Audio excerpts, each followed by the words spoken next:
नमस्कार बच्चों। कक्षा 8 कर्णिका संस्कृत व्याकरण तथा रचना, जिसमें हमने पिछले अध्याय में संधि पढ़ी थी कि संधि कितने प्रकार की होती है। संधि 3 प्रकार की होती है, स्वर संधि, व्यंजन संधि और विसर्ग संधि। स्वर संधि में हमने पढ़ा था कि 2 स्वरों के परस्पर मेल से स्वर संधि का निर्माण होता है। आज हम व्यंजन संधि के बारे में पढ़ेंगे। हलंत व्यंजनों का स्वर या व्यंजन के साथ संयोग होने पर जो परिवर्तन होता है उसे व्यंजन संधि कहते हैं। इसमें स्वर और व्यंजनों का संयोग होने से जो परिवर्तन वो व्यंजन संधि कहलाती है। म को अनुस्वार पदांत म को व्यंजन परे रहते अनुस्वार हो जाता है। कैसे? पुस्तकम लिखा हुआ है, इसमें म पीछे से पदांत क्या है? म, तो म का अनुस्वार हो जाएगा। जैसे पुस्तकम प्लस पठति, तो म का अनुस्वार क्या हो गया? पुस्तकम पठति। अहम प्लस गच्छामि, अहम गच्छामि। चित्रम प्लस पश्यति, चित्रम पश्यति। वर्ग के प्रथम अक्षर को तीसरा यदि पूर्व पद का अंतिम वर्ण वर्णीय व्यंजनों का पहला वर्ण क, च, ट, त, प हो या उसके बाद कोई स्वर या वर्गीय व्यंजन का तीसरा या चौथा वर्ण हो अथवा य, र, ल, व हो तो प्रथम वर्ण तीसरे वर्ण में बदल जाता है। तो बच्चों, ये हमें समझाना चाहते हैं कि अगर पहला वर्ण हो तो संधि करते समय उसका तीसरा वर्ण आ जाता है। क का ज आ जाएगा, च का ज आ जाएगा, ट का ड, त का द, प का प। ये तीसरे वर्ण हैं इनके। कैसे? जगत प्लस ईशः, जगदीशः। यहाँ त का द में परिवर्तन और द और ई का संयोग होने से जगदीशः बना। अच प्लस आदि, अजादीः। दिक् प्लस गजः, दिग्गजः। क का ये पहला वर्ण है क, तो तीसरा वर्ण क्या आ गया? ग। त को च, त से परे च होने पर त का च में परिवर्तन हो जाता है। एतत् त है, तो परे होने पर च होने पर त की जगह च आ जाएगा। एतच्च। तत् प्लस च, तच्च। त को ल, त से परे ल होने पर त का ल में परिवर्तन हो जाना। तत् प्लस लीनम, तल्लीनम। उत प्लस लेकः, उत्लेखः। त को ज, त के बाद ज आने पर त का ज में परिवर्तन हो जाना।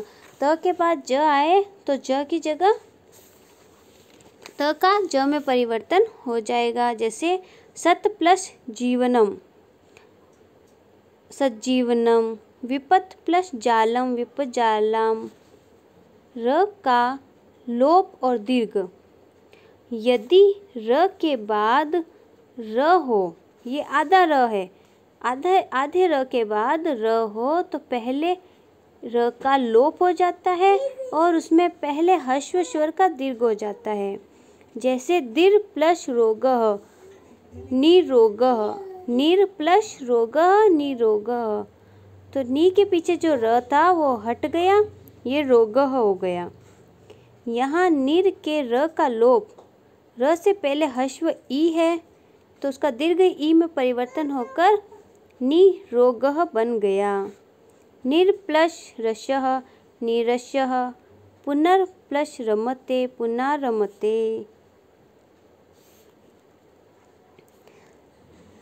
पहले का पांचवा च, क, च, ट, त, प के बाद वर्गीय व्यंजन का पांचवा वर्ण रहने पर ड, ण, न, म वर्ग का पहला वर्ण पांचवें वर्ण में बदल जाता है। जैसे देखिए, क का पांचवा वर्ण क्या है? न।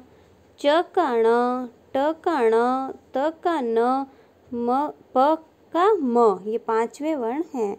तो इसमें देखिए किस प्रकार से है। जगत प्लस नातः, त पहला वर्ण पांचवा वर्ण क्या है इसका? न, तो जगन्नाथः। यहाँ त के बाद पांचवा वर्ण न रहने पर त का परिवर्तन पांचवें वर्ण में होकर न हुआ, जगन्नाथः बना। त की जगह न आ गया पांचवा वर्ण। उसी तरीके से वाक् प्लस मयम वाङ्मयम, तत् प्लस मयम तन्मयम। फिर हम तीसरी संधि आज पढ़ेंगे, विसर्ग संधि। पहली हमने संधि पढ़ी थी स्वर, दूसरी पढ़ी थी व्यंजन। अब हम पढ़ेंगे विसर्ग संधि। विसर्ग से परे स्वर या व्यंजन आने पर विसर्गों में जो परिवर्तन होता है उसे विसर्ग संधि कहते हैं। विसर्ग से पहले अगर स्वर या व्यंजन आए तो विसर्गों में जो परिवर्तन होगा उसे विसर्ग संधि कहा जाता है। उदाहरण देखिए, श्यामः प्लस अपि, श्यामोपि।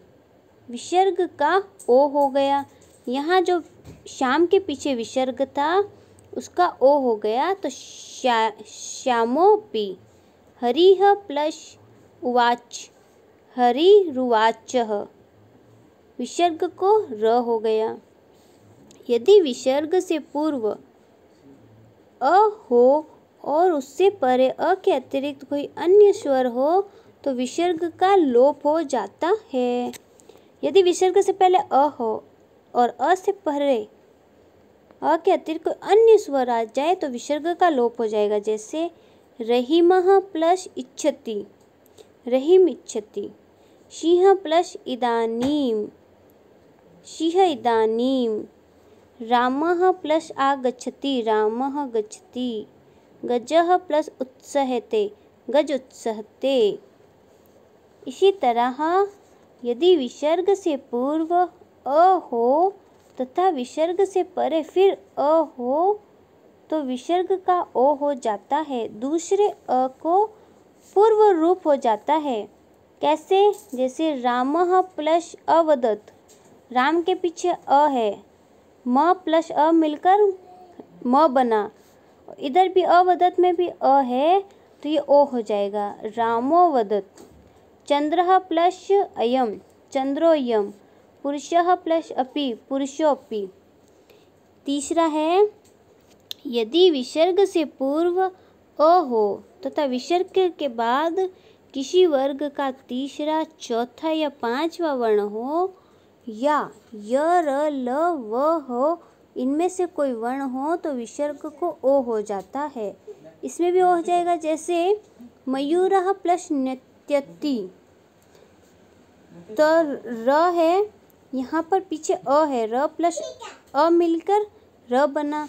और य, र, ल, व, ह में कोई भी वर्ण हो तो उसका ओ हो जाएगा। यहाँ पर न्य है तो मयूरो नृत्यति बना। गजः प्लस धावति, गजो धावति। वृक्षः प्लस वर्धते, वृक्षो वर्धते। यदि विसर्ग से पूर्व आ हो तथा विसर्ग के बाद या तो कोई स्वर वर्ण हो या किसी वर्ग का तीसरा, चौथा, पांचवा वर्ण य, र, ल, व हो तो इनमें से कोई भी वर्ण हो तो विसर्ग का लोप हो जाता है। कैसे होगा? ताः प्लस गच्छन्ति। आ है ता में तो विसर्ग का लोप हो जाएगा, ता गच्छन्ति हो जाएगा, विसर्ग नहीं लगेगी। गोपालः हसन्ति, गोपाला हसन्ति। वृक्षाः वर्धन्ते, वृक्षा वर्धन्ते। यदि विसर्ग, पांचवा देखिए, यदि विसर्ग से पूर्व आ को छोड़कर कोई अन्य स्वर हो या उससे परे कोई स्वर या किसी वर्ग का तीसरा, चौथा या पांचवा वर्ण हो या य, र, ल, व, ह, इनमें से कोई वर्ण हो तो विसर्ग का र हो जाता है। मुनिः प्लस गच्छति, मुनिर्ग गच्छति। यहाँ मुनि के विसर्ग र में परिवर्तन, र का आगे व्यंजन होने के कारण रेफ में परिवर्तित हुआ, यहाँ पर रेफ लग गया। प्रत्युह प्लस गहम, प्रत्युह गहम। नेदुनिः आगतम, नेदुनिरागतम। एतेः नमते, एते नमते। छठा देखिए, शह तथा एषः के विसर्ग से परे अ से भिन्न कोई स्वर या व्यंजन हो तो विसर्ग का लोप हो जाता है। सह प्लस इच्छति श इच्छति, एषः प्लस इष्यते एष इष्यते, शह प्लस पठति श पठति, एषः प्लस गच्छति एष गच्छति। श तथा एषः से परे अ हो तो विसर्ग का ओ तथा दूसरे अ को पूर्व रूप हो जाता है। शह प्लस अपि शोपि, एषः प्लस अपि एषोपि। 8वां क्या है? यदि विसर्ग के बाद श त अथवा थ में से कोई हो तो विसर्ग का श च छ में से कोई हो तो श तथा श ट ठ में से कोई हो तो उसका श हो जाता है। कैसे? बालः प्लस तत्र बालस्तत्र, यहाँ श का आधा श बन गया। रामः प्लस च रामश्च, धनु प्लस टंकार धनुष्टंकारः, भक्तः प्लस शोभते भक्तशोभते, भक्तः प्लस चलति भक्तश्चलति, भक्तः प्लस सेवते भक्तसेवते। यहाँ पर श च छ में से कोई हो तो उसने क्या कहा? स ट ठ में से कोई हो तो उसका श आ जाएगा। इस प्रकार से इसके उदाहरण बनेंगे। तो इस प्रकार से ये हमारी तीनों संधियाँ पूरी हो गई है।